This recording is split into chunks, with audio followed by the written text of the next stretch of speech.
सिम्बापुर शहर में आर्यन अपनी पत्नी जिया के साथ अपने भैया भाभी के साथ रहता था। आर्यन की भाभी प्रीति काफी नकचड़ी थी। वो बिल्कुल नहीं चाहती थी कि आर्यन और जिया उसके साथ उस घर में रहें। इसीलिए वो हमेशा अपने पति संदीप से इसकी शिकायत किया करती थी। कितनी बार कहा है आपको, मुझे आपके भाई और उसकी पत्नी के साथ रहना पसंद नहीं है और मैं बिल्कुल नहीं चाहती कि उन्हें पिताजी के छोड़े हुए जमीन जायदाद में हिस्सा मिले। मैं खुद यही चाहता हूँ भाग्यवान, इसलिए आज मैं कोर्ट में जाकर आया हूँ और एक वकील को घूस खिलाकर एक फर्जी वसीयत के कागज तैयार करा लिए हैं, जिसमें साफ साफ लिखा है कि पिताजी जाने से पहले सारी चीजें मेरे नाम कर गए थे। अब बस कल सुबह की देर है। वाह पतिदेव, क्या तरकीब लगाई है आपने।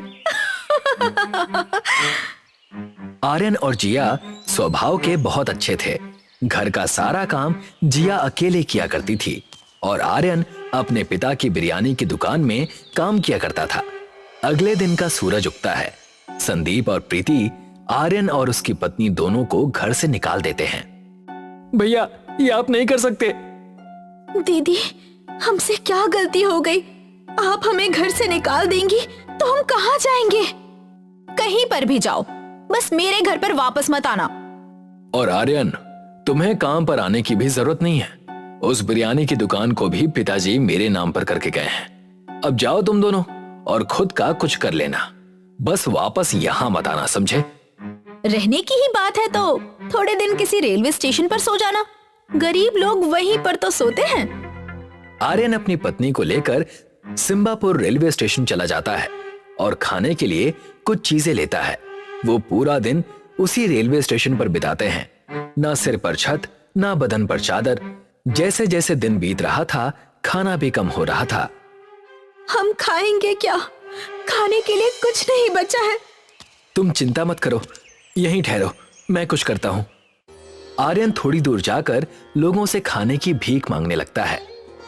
खाना, खाना, किसी के पास कुछ खाना है तो खाना दे दो। मेरी पत्नी भूखी है, खाना दे दो, कोई तो कुछ दे दो।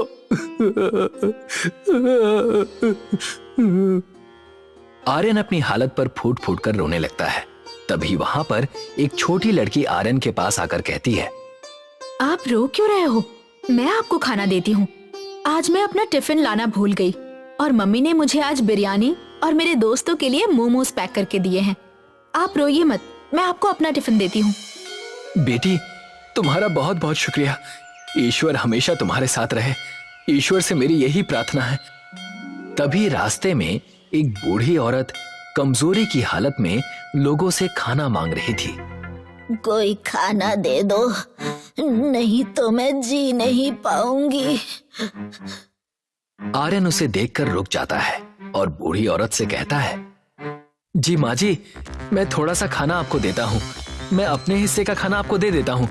मुझे बस इतना खाना चाहिए था जिससे मेरी पत्नी का पेट भर जाए। तुम नेक इंसान हो, तलाशा हर जगह तुम्हें उसी तरीके से जैसे कोई समुद्र में मोती ढूंढता हो।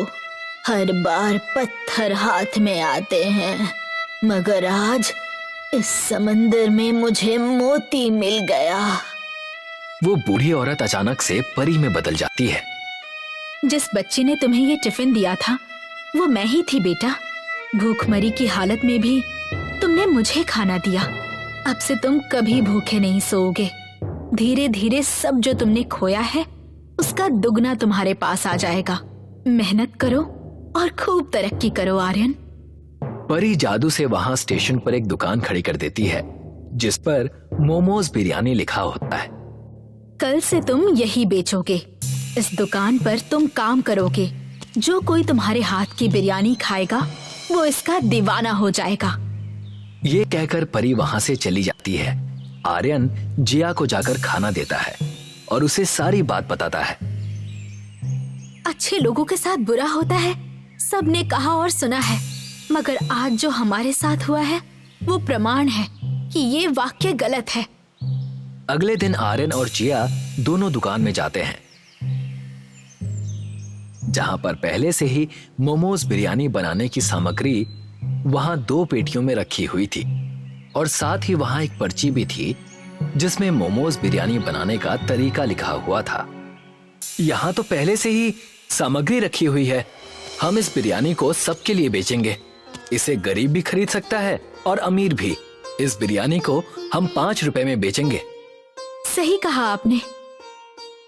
आर्यन और जिया मोमोज बिरयानी बना लेते हैं और उस मोमोज बिरयानी को रेलवे स्टेशन पर 5 रुपयों में बेचना शुरू कर देते हैं।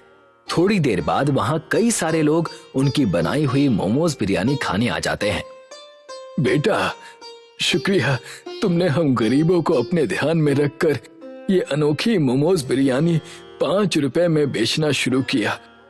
हमने भी दिन सहे हैं, हमें पता है कि कैसा लगता है। आप निश्चिंत रहिए और ये बताइए कि आपको और बिरयानी चाहिए क्या, क्योंकि उसके लिए और पैसे देने की जरूरत नहीं है।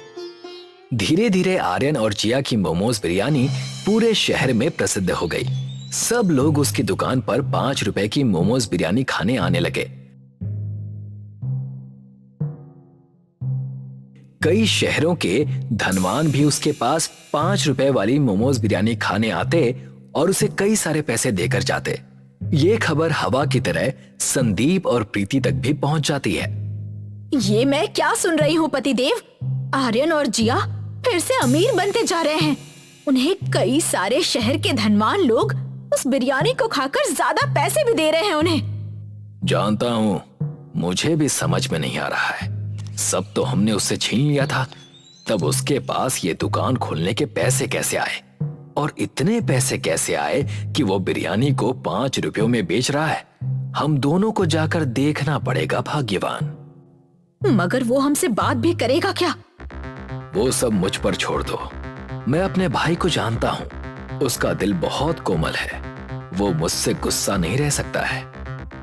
संदीप और प्रीति दोनों आर्यन और जिया से मिलने उनकी दुकान पर पहुंच जाते हैं। मेरे भाई आर्यन, मुझे माफ कर देना, मुझसे गलती हो गई थी। जिया, मुझे भी माफ कर दो।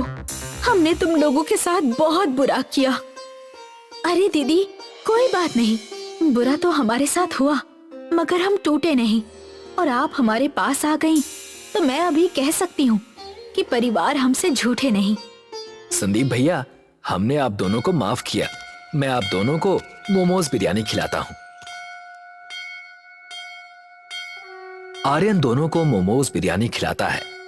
संदीप बातों बातों में आर्यन से मोमोज बिरयानी की दुकान का राज पूछता है और आर्यन अपने भाई पर भरोसा करके उसे बता देता है। भैया, हम 5 रुपयों में इस मोमोज बिरयानी को इसलिए बेच पा रहे हैं क्योंकि इस दुकान में 2 पेटियां हैं जिसमें हर दिन अपने आप मोमोज बिरयानी बनाने की सामग्री आ जाती है और पर्ची में मोमोज बिरयानी कैसे बनाते हैं वो भी लिखा हुआ है।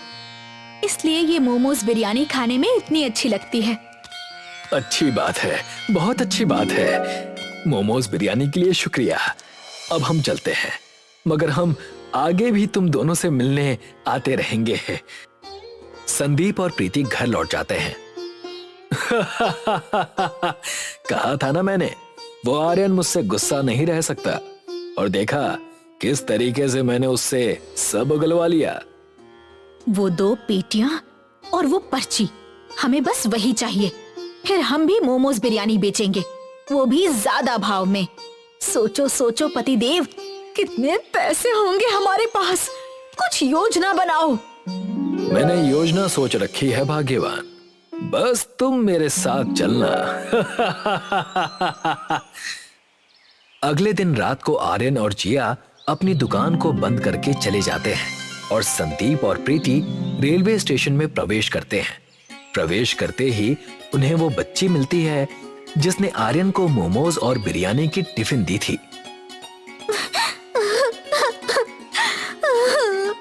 मैं रास्ता खो चुकी हूँ। अंकल जी, मेरी मदद कीजिए, मुझे घर छोड़ दीजिए। ए लड़की, यहाँ से भाग, जा यहाँ से, किसी और से मदद मांग। अरे, ये बच्ची यहाँ कैसे आ गई? ए, समझ नहीं आता क्या? निकल यहाँ से। वो बच्ची वहां से रोते रोते चली जाती है।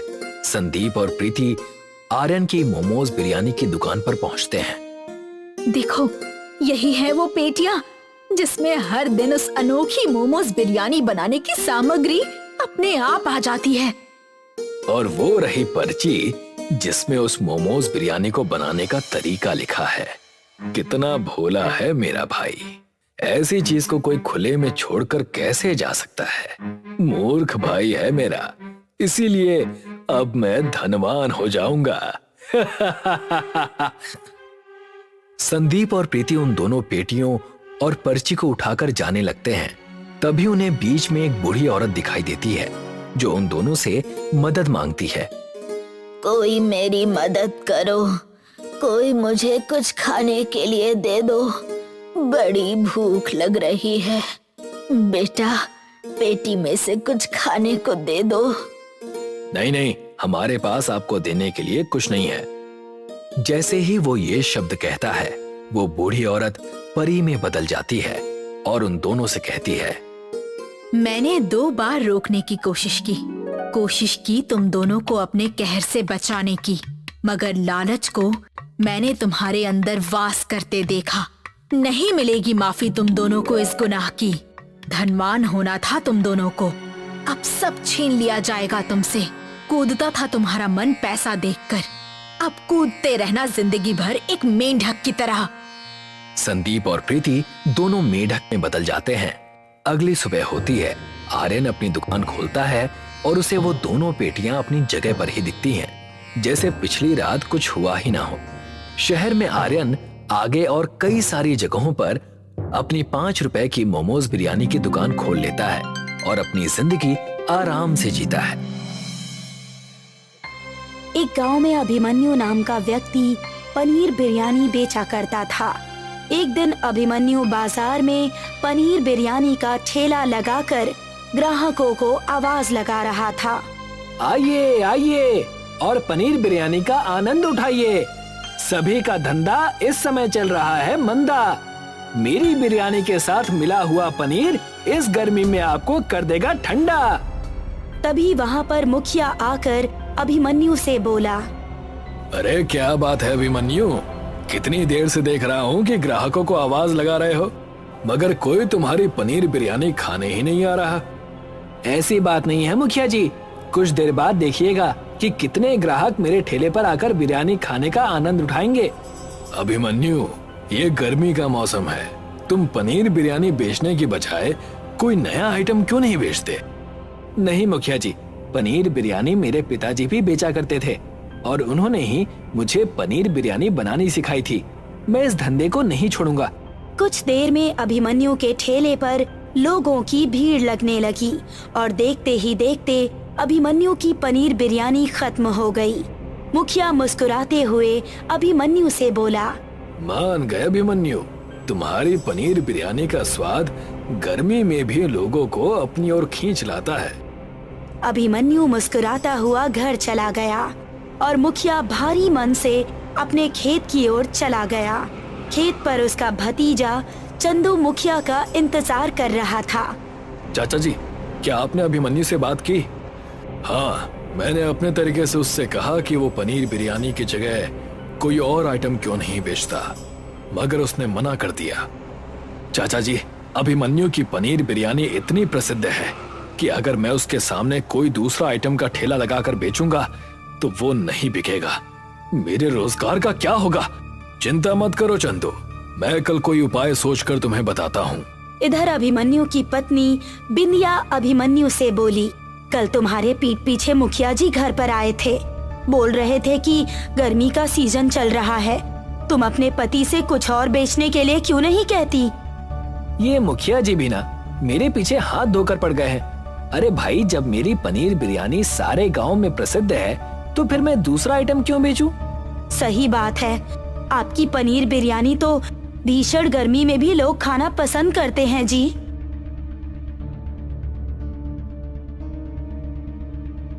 अगले दिन मुखिया अपने भतीजे चंदू से बोला, मैंने उपाय सोच लिया है चंदू, तुम आज से अभिमन्यु के ठेले के सामने पनीर बिरयानी ही बनाकर बेचोगे।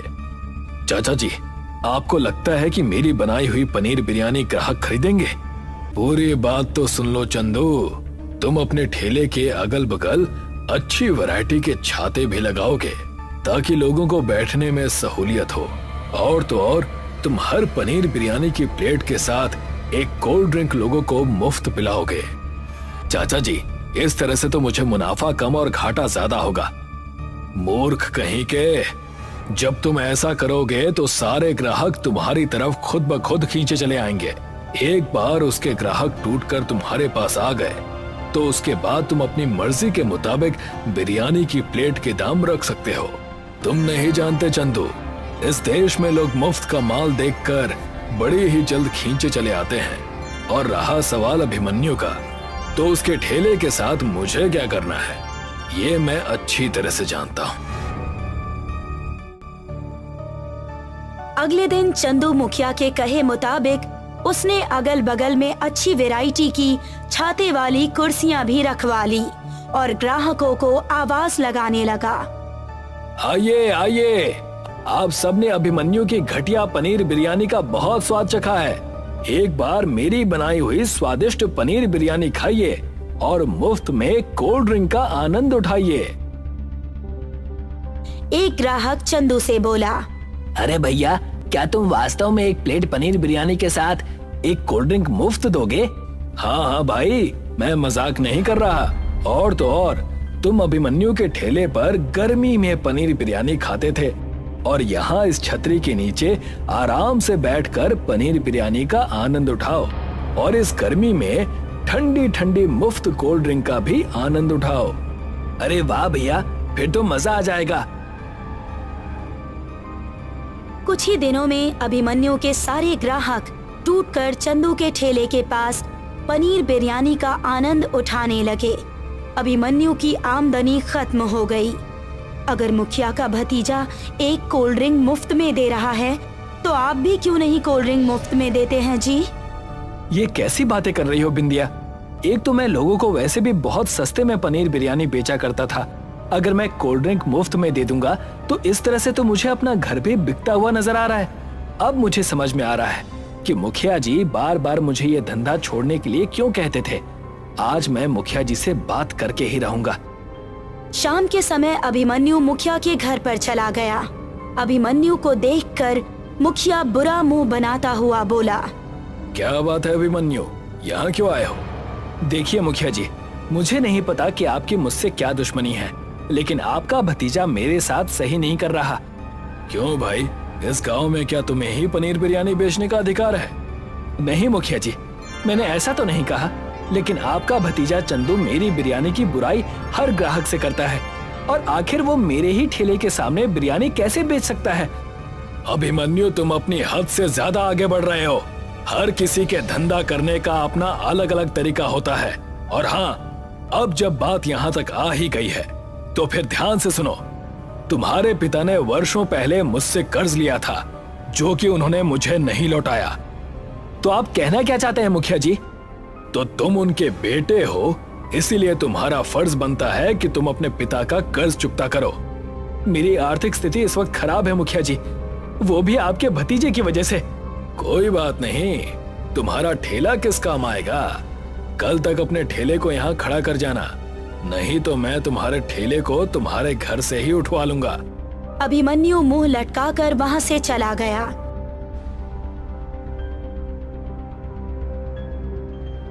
अगले दिन मुखिया के आदमी अभिमन्यु का ठेला भी उठाकर ले गए। अभिमन्यु बेरोजगार हो गया। कुछ दिन ऐसे ही बीत गए। आखिर आप कब तक ऐसे ही घर पर बैठे रहेंगे? कुछ समझ में नहीं आ रहा बिंदिया, यहाँ तक कि धंधा और ठेला भी हाथ से चला गया। अब मैं क्या करूं? मुखिया ने जरूर आपसे झूठ बोला है। आपके पिताजी को स्वर्ग सिधारे तो कई वर्ष हो गए हैं। उन्होंने तो आपसे कभी जिक्र नहीं किया कि मुखिया से उन्होंने कुछ पैसे उधार लिए थे। जानता हूँ बिंदिया, लेकिन जानते हुए भी मैं कुछ नहीं कर सकता। अब तो लगता है कि जैसे इस गांव को छोड़कर जाना पड़ेगा। वैसे भी अब मेरा यहाँ मन नहीं लगता। इतना बोलकर अभिमन्यु क्रोध से एक बक्से पर लात मार दी। बक्से से कुछ सामान नीचे गिर गया। ये क्या किया आपने? ये तो आपके पिताजी का पुराना बक्सा था। अभिमन्यु ने अपनी पत्नी की बात का कोई जवाब नहीं दिया और वो बक्से से गिरे एक बहुत पुराने कागज को पढ़ने लगा। ये आप क्या पढ़ रहे हैं जी? क्या है ये तो पिताजी की हैंडराइटिंग है बिंदिया। सिर्फ पिताजी ही इस गांव में 5वीं क्लास पास थे। इसमें बर्फ की बिरयानी के बारे में कुछ लिखा है। अचानक अभिमन्यु को कुछ याद आया। मुझे याद आ रहा है, पिताजी बर्फ की बिरयानी के बारे में माँ से बात तो किया करते थे कि वो एक दिन बर्फ की बिरयानी बनाकर बेचेंगे। लगता है ये वही है। अगर ऐसी बात है तो फिर आप बर्फ की बिरयानी क्यों नहीं बेचते? अगर आपके पास पैसे नहीं हैं तो मेरे पास एक चांदी का हार पड़ा हुआ है, आप उसको गिरवी रखाइए और अपना धंधा फिर से शुरू कीजिए। अभिमन्यु उसी दिन उस हार को गिरवी रखकर कुछ पैसे ले आया और चावल खरीदकर अपने पिताजी के लिखे नुस्खे के अनुसार चावल को पकाकर उसके ऊपर बर्फ मिला दी। बिंदिया, बर्फ की बिरयानी तो बनकर तैयार हो गई। आपके साथ मैं भी बेचने का प्रयास करूंगी। हम अपनी पुरानी जगह पर धूप में ही खड़े होकर इसे बेचेंगे। अभिमन्यु बिंदिया के साथ अपनी पुरानी जगह पर चला गया और आवाज लगाने लगा, आइए भैया आइए, आप सबने पनीर बिरयानी बहुत खाई है। एक बार आप बर्फ की बिरयानी खाकर ठंडा ठंडा कूल कूल होने का आनंद उठाइए। तभी एक ग्राहक वहां आकर बोला, अरे भैया, पनीर बिरयानी, छोले बिरयानी, नॉनवेज बिरयानी के बारे में तो सुना था, बर्फ की बिरयानी के बारे में पहली बार सुना है। देख रहे हैं कितनी भीषण गर्मी है। एक बार बिरयानी को खाने का आनंद उठाइए और ठंड का मजा लीजिए। लाओ भैया, एक प्लेट लगा दो। अभिमन्यु ने एक प्लेट में बर्फ की बिरयानी उस ग्राहक को दे दी। बिरयानी खाते ही वो ग्राहक बोला, अरे भैया, बर्फ की बिरयानी को खाकर तो मुझे ऐसा लग रहा है जैसे कि दिसंबर की सर्दी आ गई हो। उस ग्राहक की बात सुनकर सभी ग्राहक अभिमन्यु के बर्फ की बिरयानी पर दौड़ पड़े। कुछ ही दिनों में अभिमन्यु की बिरयानी अपने गांव में और आसपास के सभी गांव में प्रसिद्ध हो गई। अभिमन्यु की बर्फ की बिरयानी जो भी खाता उसे भीषण गर्मी में भी गर्मी नहीं लगती। एक दिन अभिमन्यु की पत्नी अभिमन्यु से बोली, आपके पिताजी की बर्फ की बिरयानी का नुस्खा अगर हमें नहीं मिलता तो हम तो सड़क पर आ गए थे। तुम सही कह रही हो, पिता पिता ही होता है। इस संसार से जाने के बाद भी उन्होंने हमारी सहायता की। मैं चाहती हूँ कि इस भीषण गर्मी में बेचारे बहुत से गरीब लोग गर्मी की वजह से परेशान हैं, जिनके घर पर ना कूलर है और ना ही पंखा, आप उन्हें ये बर्फ की बिरयानी मुफ्त में खिलाइए। अभिमन्यु को अपनी पत्नी का सुझाव पसंद आया और अभिमन्यु उस दिन से गरीब लोगों को बर्फ की बिरयानी मुफ्त में खिलाने लगा। अब गांव में जिसे भी गर्मी लगती वो अभिमन्यु के पास आ जाता और अभिमन्यु ने गांव में एक दुकान खरीद ली। अब वो गांव में ही दुकान पर बर्फ की बिरयानी बेचा करता। ये देखकर चंदू मुखिया से बोला, चाचा जी, हमारी सारी योजना पर पानी फिर गया। सही कहते हो तुम। पता नहीं इस चंदू के पास बर्फ की बिरयानी बनाने का नुस्खा कैसे आ गया। उसकी बर्फ की बिरयानी खाने के बाद किसी को गर्मी ही नहीं लगती। अब तो दूर दूर से लोग आकर उसकी बिरयानी खाने लगे हैं और वो भी सिर्फ इसी वजह से खाते हैं ताकि वो अपने शरीर की गर्मी भगा सके। तो फिर कुछ कीजिए चाचा जी। जब दुश्मन ताकतवर हो जाए तो फिर उससे दुश्मनी नहीं बल्कि समझौता करना चाहिए। चलो मेरे साथ।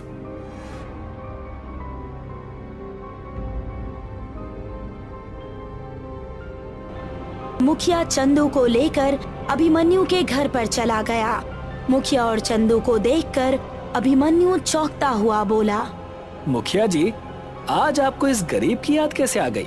अभिमन्यु, तुम्हारी बर्फ की बिरयानी दूर दूर तक प्रसिद्ध हो चुकी है। अब तो लोग हमारे गांव का नाम भी बर्फ की बिरयानी के नाम से जानने लगे हैं। लेकिन मैं तुमसे समझौता करने आया हूँ। मेरा और आपका तो कभी कोई झगड़ा ही नहीं था मुखिया जी, तो फिर समझौता किस बात का? तुम एक नंबर के मूर्ख हो अभिमन्यु। तुम्हारे हाथ में बर्फ की बिरयानी का नुस्खा है। तुम चाहो तो इससे लाखों रुपए कमा सकते हो, लेकिन तुम पैसे कमाने की बजाय गरीब भिखारी को मुफ्त में बर्फ की बिरयानी खिला रहे हो। मुझे लगा था कि शायद आपको अपनी गलती का एहसास हो गया है, इसीलिए आप यहाँ आए हैं। पर मैं गलत था मुखिया जी। पैसा ही सब कुछ नहीं होता। गरीब की मदद करने से हमारे मन को जो शांति मिलती है ना, वो किसी भी पैसों से नहीं खरीदी जा सकती। आप यहाँ से जा सकते हैं। मुखिया और चंदू मुंह लटकाकर वहां से चले गए। अभिमन्यु आज भी बर्फ की बिरयानी बनाता है और उन्हें बेचता है। लक्ष्मणपुर गांव में छतन सिंह अपनी पत्नी और अपने बच्चों के साथ रहा करता था।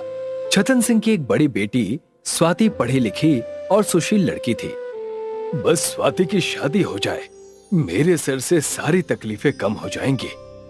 आप इसकी चिंता क्यों कर रहे हैं जी? स्वाति गुणी लड़की है, उसकी शादी जरूर एक अच्छे घराने में होगी। आप निश्चिंत होकर अपने काम पर जाइए, मैं खाना स्वाति के हाथों भेज दूंगी। छतन सिंह एक किराने की दुकान में नौकरी किया करता था और हमेशा अपने मालिक के ताने और ग्राहकों से डांट सुना करता था। मुझे 1 किलो बासमती चावल दे देना, आज घर पर बिरयानी बनानी है। अरे वाह बहन जी, ये बड़ी अच्छी बात है। 1 किलो बासमती चावल पूरे 200 रुपए के हैं, पैसे दीजिए। 200 रुपए?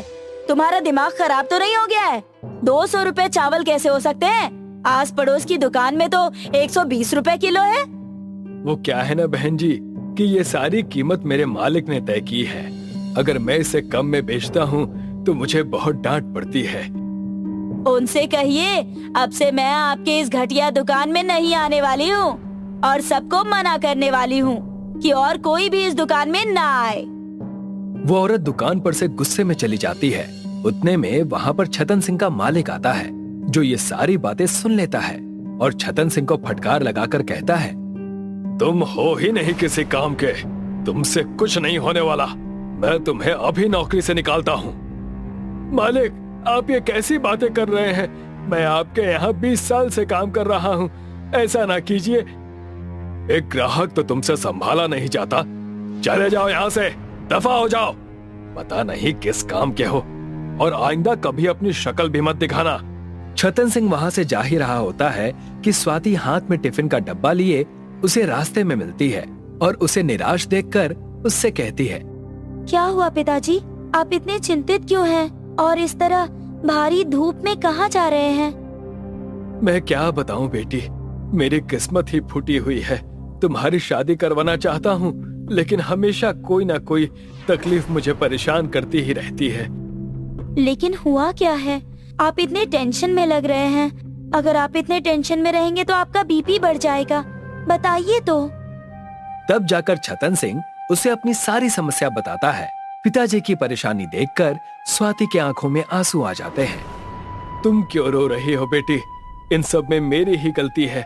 मेरे सारे दोस्त बेईमानी करके आगे निकल गए और एक मैं हूँ जिसे बेईमानी करना नहीं आता तो कुछ ना कर पाया। दोनों वहाँ चिंता में खड़े थे कि उन्हें कुछ डाकुओं के झुंड ने घेर लिया, जिसे देखकर दोनों अचंभित रह गए। बगड़ बोल, इन दोनों बाप बेटी को हमारे घर ले चलो। हाँ, बागड़ बोल की जय, ले चलो। छोड़ो हमें, छोड़ो, छोड़ो, छोड़ो हमें, छोड़ो मुझे। उन डाकुओं के पूरे झुंड ने उन्हें बंदी बना लिया और अपने इलाके में ले गए। स्वाति की माँ यानी कि छतन सिंह की पत्नी पहले से ही वहाँ बंधी हुई हैं। भाग्यवान, तुम यहाँ क्या कर रही हो? कौन है ये लोग और हमसे चाहते क्या है? मैं घर से बाहर बाजार की तरफ राशन लेने जा रही थी। सोचा था कि बिरयानी बनाऊंगी और इन लोगों ने मुझे अगवा कर लिया। पता नहीं ये हमसे क्या चाहते हैं। हमें बंदी बनाकर क्यों रखा गया है? मैं और मेरा परिवार दर्द से करा रहे हैं। हमें छोड़ दो। हमसे चाहते क्या हो?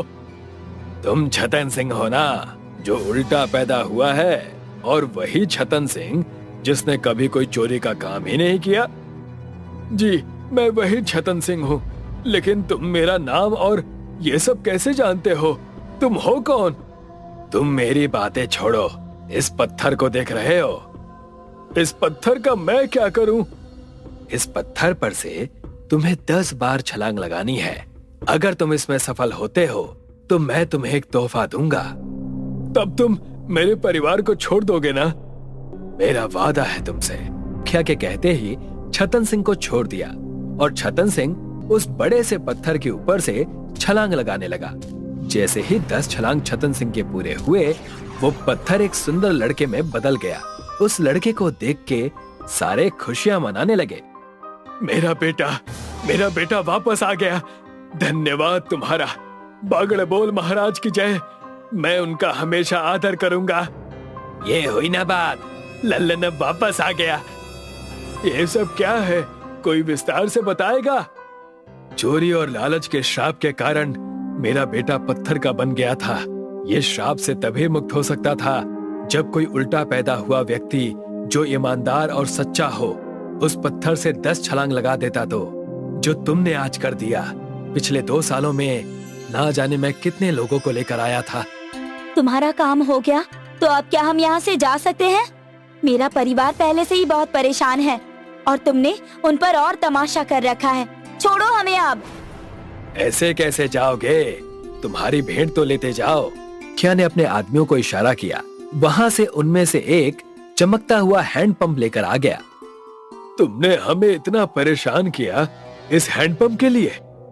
ये कोई मामूली हैंडपंप नहीं है, ये चमत्कारी हैंडपंप है। जब तुम इसे चलाओगे तो इसमें से तुम्हारी मनपसंद चीज निकलेगी। क्या सच? और ये तुम मुझे दे रहे हो? हाँ, तुमने मेरे ऊपर इतना बड़ा उपकार जो किया है, मेरे बेटे को वापस लाकर। लेकिन इस हैंडपंप का इस्तेमाल कैसे करना है और इससे क्या होगा? इस हैंडपंप को तुम एक सुरक्षित जगह जाकर लगा देना और इसके ऊपर थोड़ा सा पानी फेंक देना।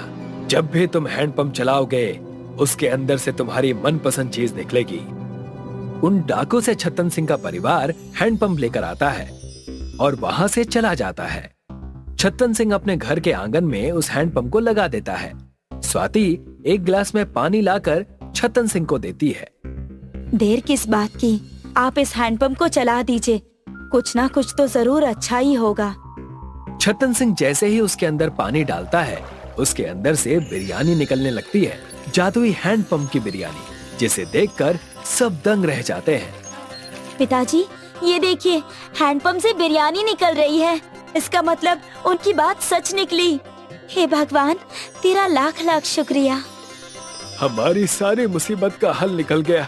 किसी ने सोचा था कि मेरे उल्टा पैदा होने और अच्छे कर्म करने की वजह से ये फल हमें मिलेगा।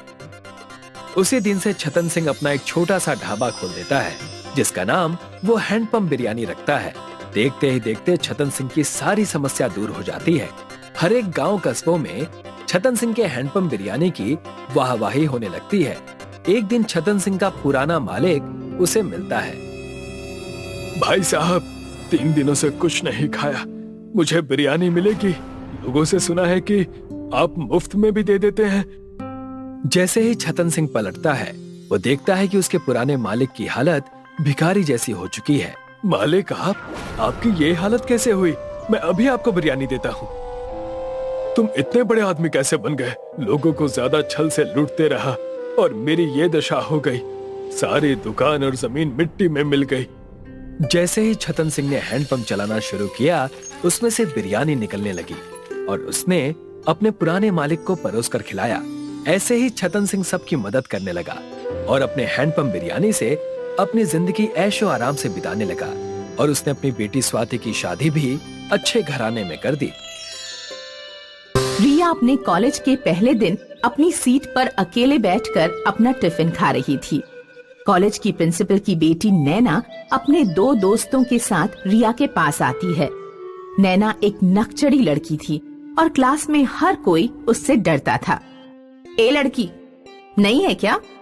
हाँ, आज मेरा पहला दिन है। टिफिन में क्या है तेरे? मैगी। नैना उसका टिफिन लेकर खाने लग जाती है। आधा टिफिन खत्म करके वो कहती है, तेरी माँ की तो बिरयानी की दुकान है ना? मैगी इतनी बुरी बनाई है तो बिरयानी कितनी बकवास बनाती होगी। रिया को अपनी माँ के बारे में ये सुनकर अच्छा नहीं लगा और उसने नैना को जवाब दिया, आधा टिफिन चढ़ कर गई और अब कह रही हो कि मेरी माँ अच्छा खाना नहीं बनाती। किसी और की माँ के बारे में ऐसा बोलना अच्छी बात नहीं है। आज की आई हुई लड़की ने नैना को उल्टा जवाब दिया। ये उसे बर्दाश्त नहीं हो पाया और उन दोनों के बीच कहासुनी हो गई। नैना ने रिया को जोर से धक्का दिया और रिया के शरीर पर कुछ निशान पड़ गए। उस दिन घर पहुंचते ही रिया की माँ ने उसके शरीर पर निशान के बारे में पूछा और रिया ने उनको सब बता दिया। हम कल ही जाकर प्रिंसिपल से बात करेंगे। वो लड़की प्रिंसिपल की बेटी हुई तो क्या हुआ, ऐसे मनमानी थोड़े ना चलेगी उसकी। दूसरी सुबह रिया और उसकी माँ प्रिंसिपल के पास गए। प्रिंसिपल मानने को राजी ही नहीं थी कि उसकी बेटी नैना ऐसा कर सकती है। उसने उल्टा रिया को झूठा ठहरा दिया। रिया उदास होते हुए क्लास चली गई और उसकी माँ अपनी दुकान। आज फिर कुछ किया है उस लड़की ने तेरे साथ? हाँ माँ, जब टिफिन खाने बैठी तो सबको मेरे टिफिन के बारे में भला बुरा कहने लगी और सब मुझ पर हंसने लगे। तू रुक बेटा, कल मैं तेरी पूरी क्लास के लिए बेहतरीन बिरयानी बनाकर भेजूंगी। रिया और उसकी माँ एक दूसरे को देखकर मुस्कुराते हैं। उनकी मुस्कान में एक राज छुपा हुआ था, एक जादुई राज।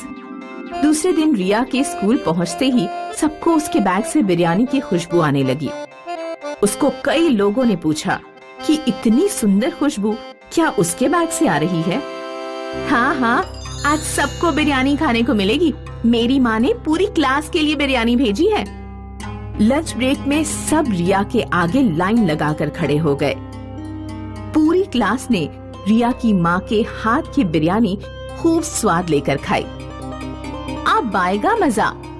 बिरयानी तो खा लिया, अब बिरयानी के जादू का समय है। लंच ब्रेक के बाद सब स्टूडेंट्स क्लास में बैठे हुए थे। नैना अचानक बेंच में चढ़कर बंदर की तरह उछलने लग गई।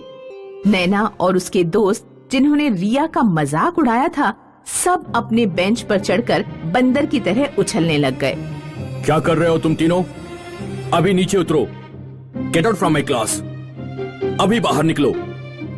पूरी क्लास नैना और उसके दोस्तों को देखकर हंसने लगी। नैना को घर भेज दिया गया। दूसरे दिन नैना शर्मिंदगी से क्लास में किसी से नजरें नहीं मिला पा रही थी। उसे रिया पर बहुत गुस्सा आया और अब वो उसकी हालत का बदला लेना चाहती थी। इस रिया की तो इसको अब मजा चखाऊंगी मैं।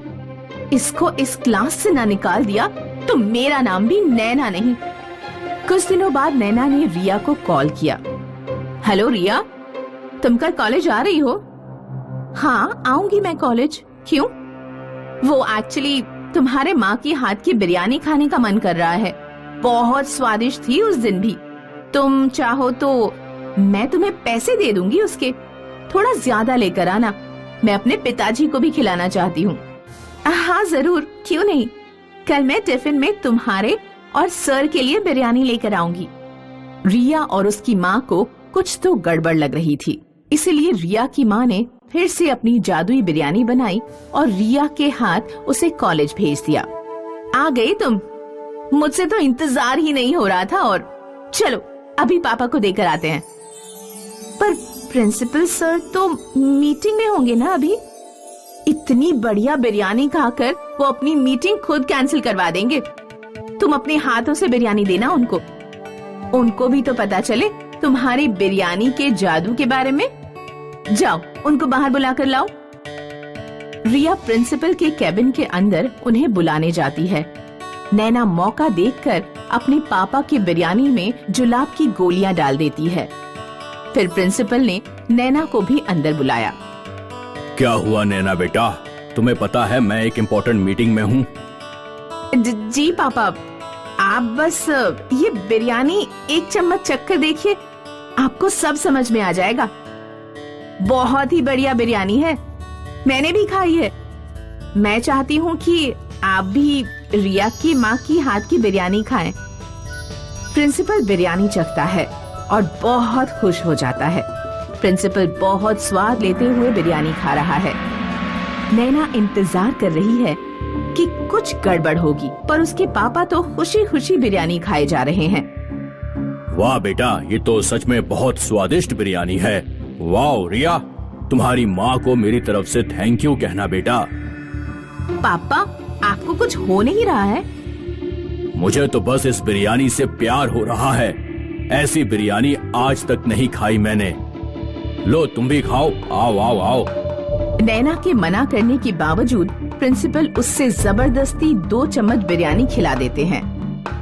नैना के पेट में गड़बड़ शुरू हो जाती है और वो बंदर के जैसे खुजलाने भी लग जाती है। बाप रे, ये मुझे क्यों हो रहा है? ये तो आपको होना चाहिए था। क्या बात कर रही हो बेटी? नैना भागते हुए टॉयलेट जाती है और वापस आकर फिर से बंदर के जैसे खुजलाते हुए कुछ कुछ बोलती रहती है। जुलाब की गोली तो आपके लिए डाली थी, मुझ पे क्यों असर कर रही है? आपकी मीटिंग खराब करनी थी या तो मेरा पेट खराब हो गया।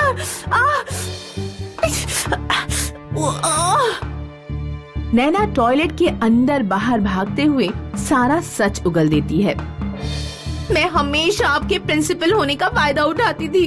आपको कभी समझ ही नहीं आया कि आपकी बेटी कितनी चालाक है। नैना ने जादुई बिरयानी की शक्तियों की वजह से सारा सच उगल दिया, बिरयानी से लेकर अपनी चालाकी तक। प्रिंसिपल ये सुनकर आंख बबूला हो गया और नैना के ऊपर चिल्लाने लगा। प्रिंसिपल ने रिया से माफी मांगी और उसे क्लास में जाने को कहा।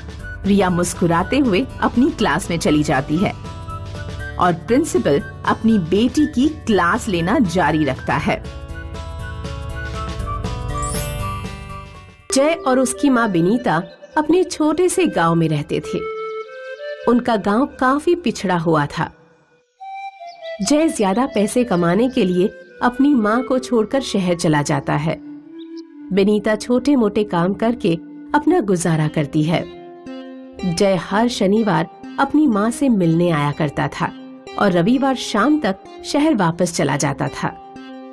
एक रविवार की शाम बिनीता उसे कहती है, बेटा, आजकल गांव में बहुत लाइट जाने लगी है। अब हर रात कैंडल खरीदने तो नहीं जा सकती। कोई लालटेन ला दे, सस्ता पड़ेगा मुझे। आपने पहले क्यों नहीं बोला माँ? मैं शहर से आते वक्त ही ला देता। अच्छा ठीक है, मैं दूसरे शनिवार ला दूंगा।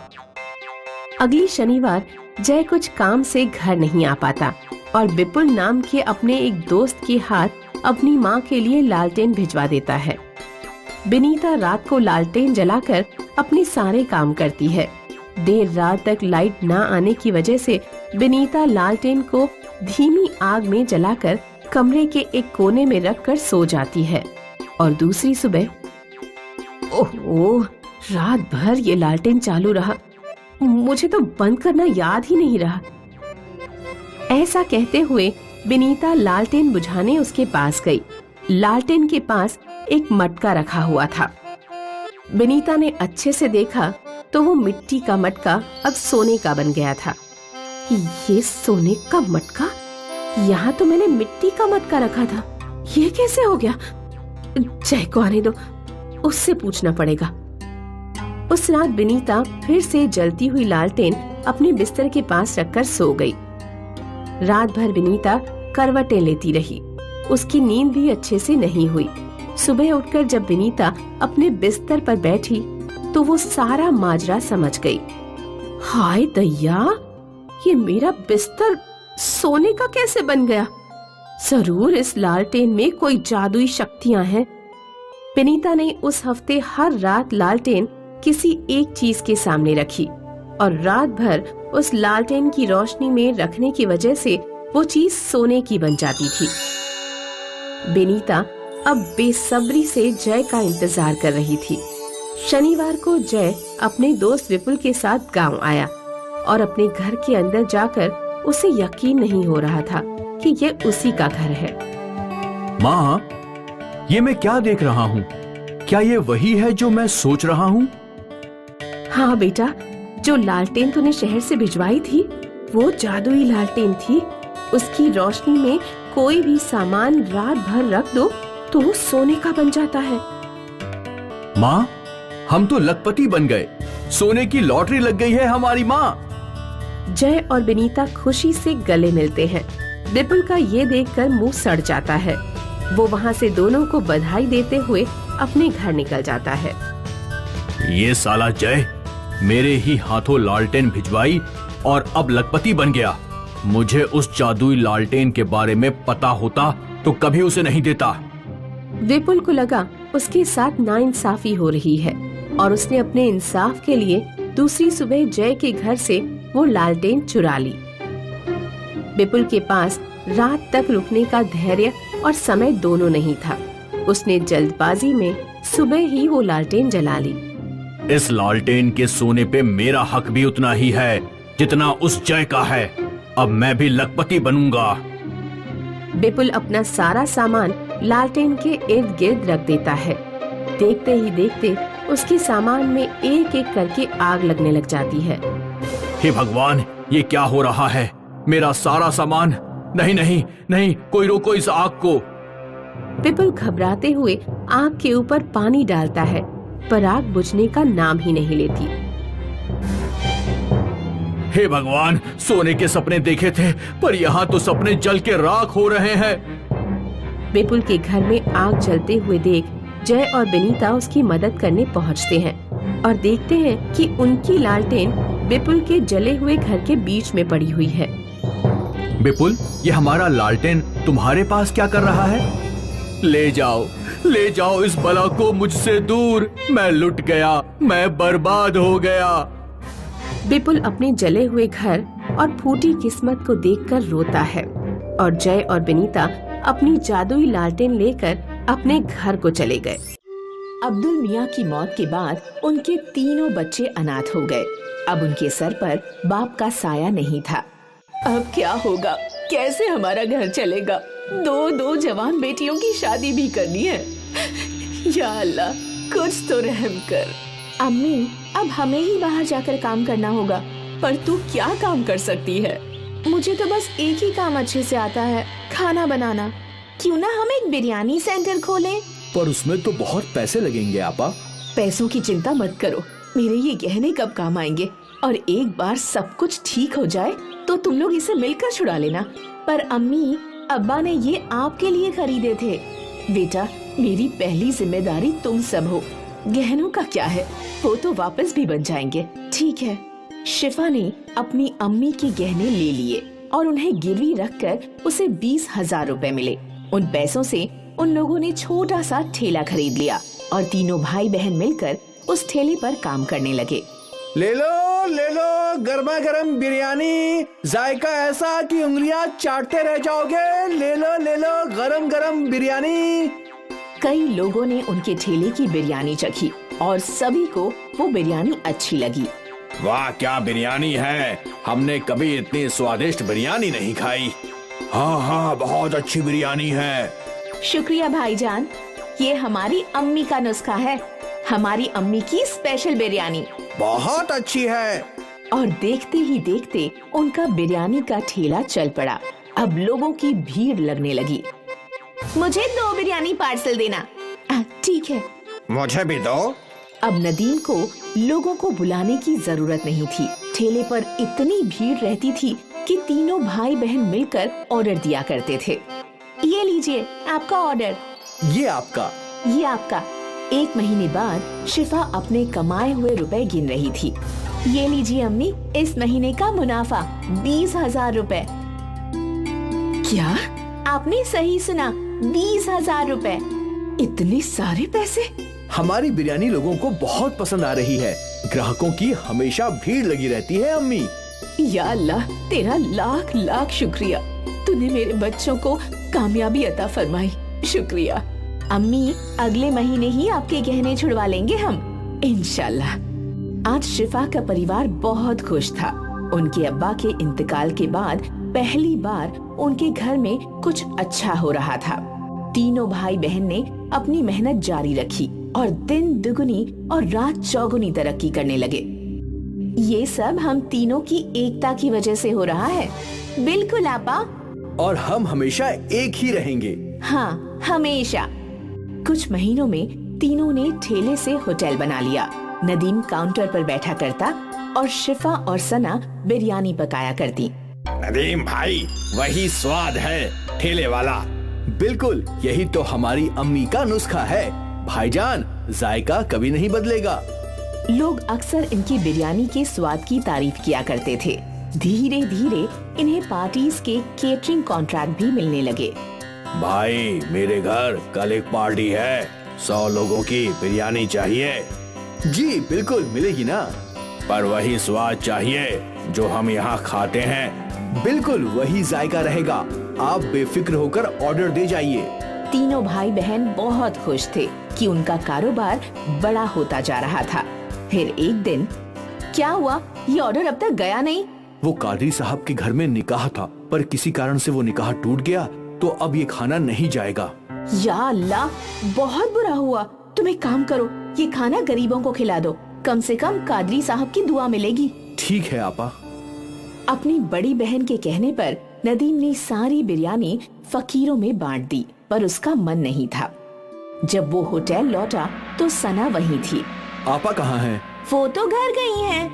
मुझे समझ नहीं आ रहा कि आपा ने इतनी सारी बिरयानी गरीबों में बांटने को क्यों बोल दी। क्या बोल रहे हो तुम? सना आपा, आज कादरी साहब के घर पर निकाह था। उन्होंने 300 लोगों की बिरयानी का ऑर्डर दिया था, लेकिन किसी कारण से उनके घर का निकाह टूट गया, तो अब बिरयानी बच गई थी। मैं सोच रहा था कि हम बिरयानी बेच देंगे, पर आपा ने बोला कि सारी बिरयानी गरीबों में बांट दो। ये तो सही फैसला नहीं हुआ। हम उस बिरयानी से भी पैसे कमा सकते थे आपा।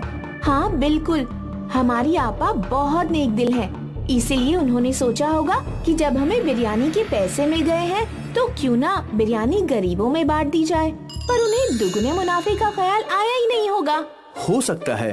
तभी शिफा वहाँ आई और सना और नदीम ने अपनी बातचीत बंद कर दी। सारी बिरयानी गरीबों में बांट दी ना? हाँ हाँ बिल्कुल। कम से कम कादरी साहब को दुआएं मिले, अभी उन्हें दुआओं की खास जरूरत है। जी। सना और नदीम अपनी बड़ी बहन के फैसले से सहमत नहीं थे। खैर, उनका कारोबार चलता रहा। उन्हें और भी बड़े बड़े ऑर्डर्स मिले। उनका होटल भी अच्छा चल रहा था।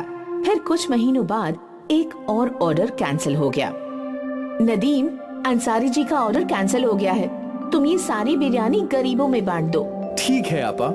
नदीम ने हाँ तो कह दिया, पर उसका मन नहीं था। बड़ी बहन के घर जाने के बाद सना और नदीम बातें करने लगे। क्या हम ये बिरयानी बेच नहीं सकते? अभी तो रात के 10 बज गए हैं, अब शायद ही ग्राहक आएंगे। एक काम करते हैं, इसे अंदर रख देते हैं, कल पहले यही बेचेंगे। हाँ हाँ, ये सही होगा। दोनों भाई बहन ने मिलकर वो बिरयानी छुपा दी। अगले दिन उन लोगों ने पहले वो बिरयानी बेची और वो दोनों बहुत खुश थे कि मुनाफा दुगना हो रहा है, और शिफा इस बात से अनजान थी। फिर क्या था, जब भी कोई ऑर्डर कैंसिल होता, अगले दिन वो बिरयानी सना और नदीम होटल में बेचा करते थे। ये सिलसिला काफी महीनों तक चलता रहा। एक दिन ये बासी बिरयानी एक रेगुलर कस्टमर की प्लेट में आई। नदीम भाई, कुछ तो गड़बड़ है, बिरयानी में वो स्वाद नहीं है। ऐसा कैसे हो सकता है भाई? हम तो हमेशा से वैसी ही बिरयानी बना रहे हैं। ठीक है। धीरे धीरे सारे कस्टमर्स को बिरयानी की गड़बड़ समझने लगी और उन्हें वो स्वाद पसंद नहीं आ रहा था। अचानक उनके होटल में ग्राहक कम हो गए। तभी शिफा सोच में डूब गई। अचानक ऐसा क्या हो गया? हमारे ग्राहक टूट क्यों रहे हैं? ऐसा चलता रहा तो कैसे चलेगा?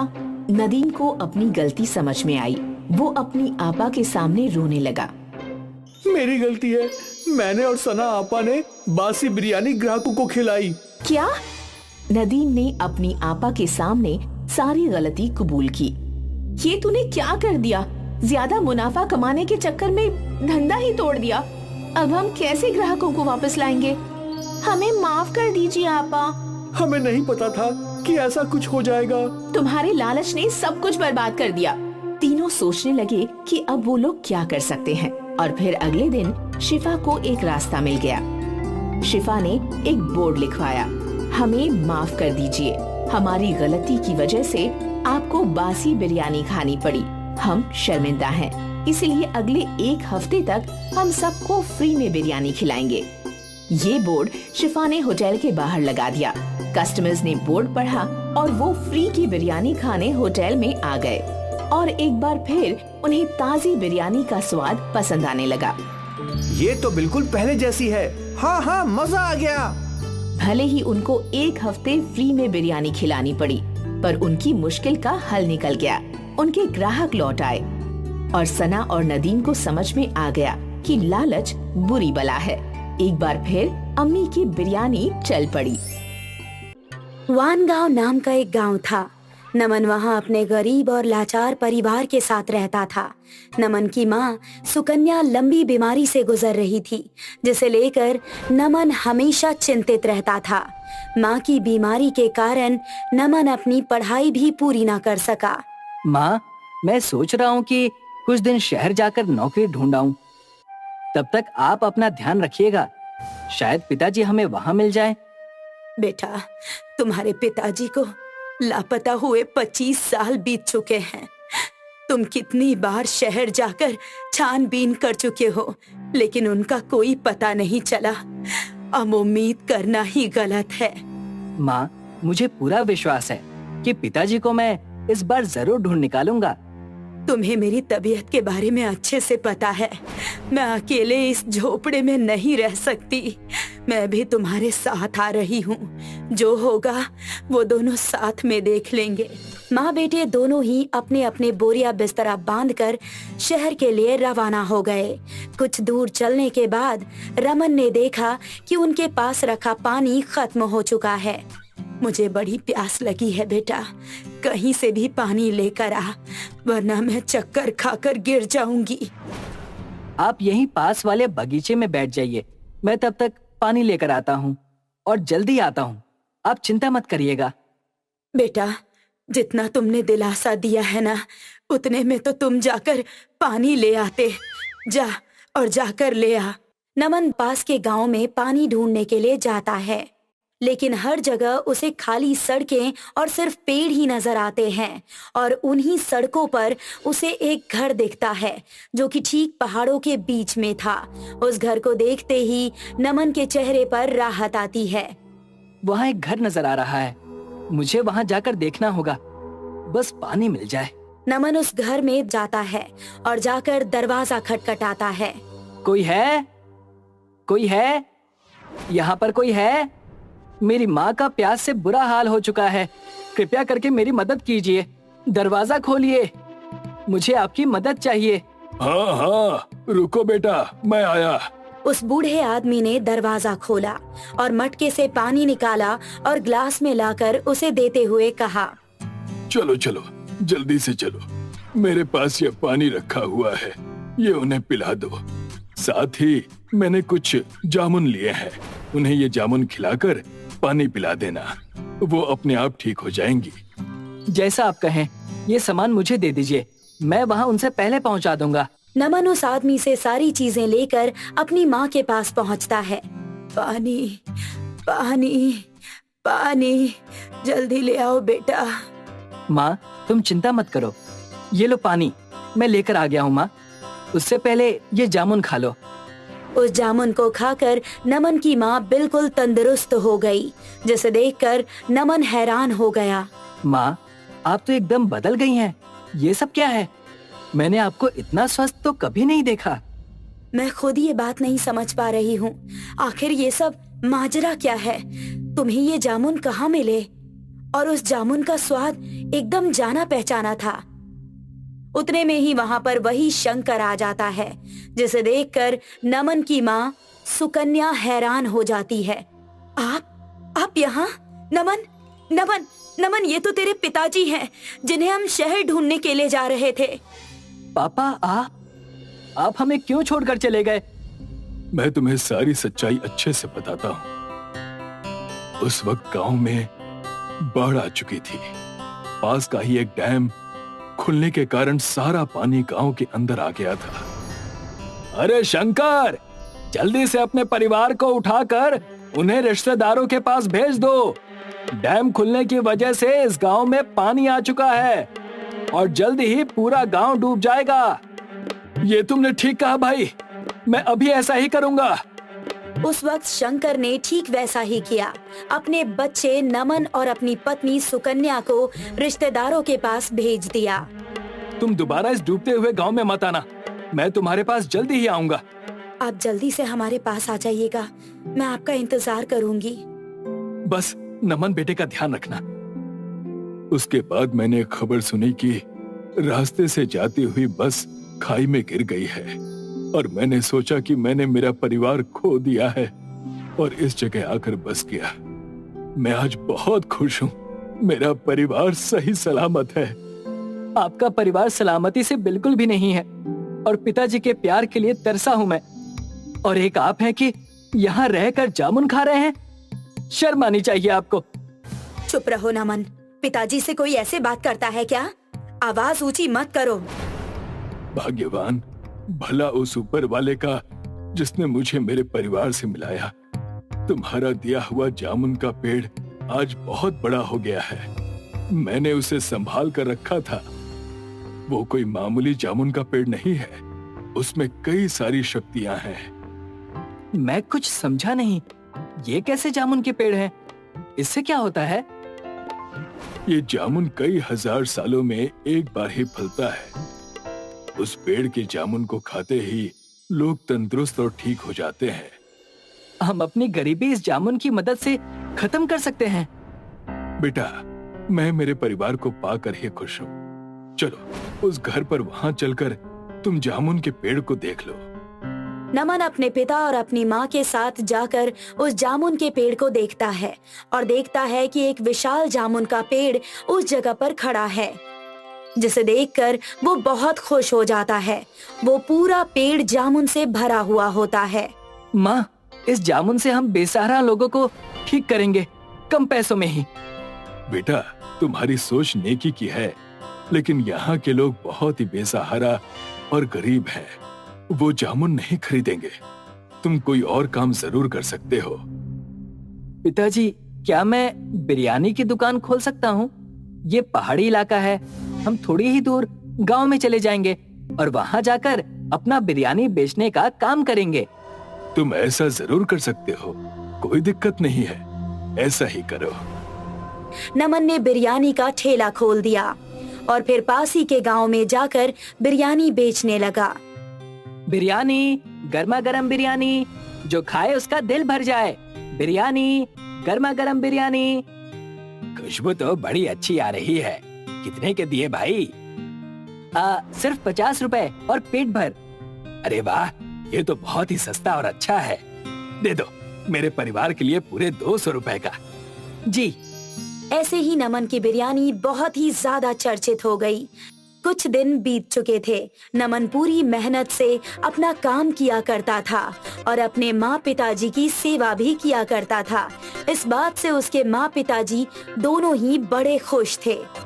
माँ, मैं आपके लिए ये मंगलसूत्र लेकर आया हूँ, सोने का। अरे वाह बेटा, तुम हमेशा ऐसे ही तरक्की करो और काबिल बनो। सब बात कर ही रहे थे कि वहाँ पर गांव का मुखिया रोते हुए आया। शंकर, शंकर, अरे ओ शंकर, मेरे गांव को बचा लो, मेरे गांव को बचा लो, बड़ी समस्या हो चुकी है। ठहरो जरा, सांस लो, बताओ हुआ क्या? ऐसी कौन सी समस्या आ गई जो इतने भागे भागे इतनी दूर आए हो गांव से? मेरे गांव में समस्या आन पड़ी है। गांव का हर एक व्यक्ति बीमार है। गांव में एक बीमारी फैलने की वजह से लोग परेशान और हताश हैं। मैं गांव के बाहर था, इसी वजह से मैं बच गया। मेरा परिवार तक इस बीमारी की चपेट में आ चुका है। लेकिन इस बीमारी के बारे में तुम किसी डॉक्टर या वैद्य को क्यों नहीं बता देते? उस समस्या के डर से इतने लोग परेशान हैं कि मैं क्या बताऊं। पिताजी, हम उनकी मदद जादुई जामुन से कर सकते हैं। हम जामुन को बिरयानी में मिलाकर उन्हें खिला देंगे, जिससे वो बिल्कुल स्वस्थ हो जाएंगे। ऐसे में हमें उन्हें सिर्फ जामुन खिलाना चाहिए। नहीं माँ, उस गांव में हमारी बिरयानी बहुत बिकती है। जामुनी बिरयानी खाकर उन्हें पता भी नहीं चलेगा और वो एकदम तरोताजा हो जाएंगे। नमन बिल्कुल ठीक कह रहा है, हमें ऐसा ही करना चाहिए। बेटा, बस उन्हें ठीक कर दो, तुम्हें मुंह मांगी कीमत हम देंगे। नमन ने जादुई जामुन के पेड़ से कई सारे जामुन तोड़े और बिरयानी बनाकर उस जामुन में डाल दिया। और ये हो गई हमारी जामुन की बिरयानी तैयार।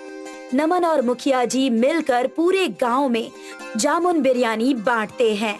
जैसे जैसे सब लोग जामुन की बिरयानी खा रहे थे, उस जामुन के जादू से सब लोग ठीक होते जा रहे थे। मुखिया इस चीज को देखकर बहुत खुश था। बेटा, अगर आज तुम ना होते तो मेरा गांव तबाह हो चुका होता। लाख लाख शुक्र है तुम्हारा। ये तो मेरा फर्ज था। जामुन बिरयानी खाते ही सब ठीक हो गए और ये बात हर जगह आग की तरह फैल गई। सारे ही नमन से जामुन बिरयानी खरीद कर खाने लगे और नमन की तारीफें करने लगे। नमन के पूरे परिवार को नमन पर नाज था और सभी लोग खुशी खुशी एक साथ रहने लगे।